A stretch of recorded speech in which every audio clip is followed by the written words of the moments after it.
দেশের ১০টি অঞ্চলের ওপর দিয়ে ঘণ্টায় সর্বোচ্চ ৬০ কিলোমিটার বেগে অস্থায়ী ঝড়ো হাওয়া সহ বৃষ্টি বা বজ্রবৃষ্টির পূর্বাভাস দিয়েছে বাংলাদেশ আবহাওয়া অধিদপ্তর। এ কারণে সংশ্লিষ্ট এলাকার নদীবন্দরগুলোকে ১ নম্বর সতর্ক সংকেত দেখাতে বলা হয়েছে।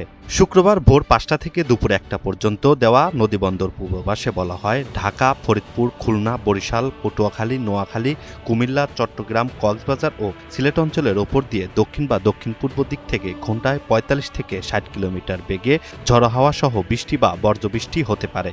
এদিকে আজ সন্ধ্যা পর্যন্ত ঢাকা, খুলনা, বরিশাল ও চট্টগ্রাম বিভাগের অধিকাংশ এলাকায় এবং রাজশাহী, রংপুর, ময়মনসিংহ ও সিলেট বিভাগের অনেক স্থানে বৃষ্টি বা বজ্রবৃষ্টির সম্ভাবনা রয়েছে। পাশাপাশি খুলনা, বরিশাল ও চট্টগ্রাম বিভাগের কোথাও কোথাও ভারী থেকে অতি ভারী বর্ষণ হতে পারে বলে জানিয়েছেন আবহাওয়া অধিদপ্তর। সারা দেশের দিনের তাপমাত্রা সামান্য কমতে পারে, তবে রাতের তাপমাত্রা প্রায় অপরিবর্তিত থাকতে পারে।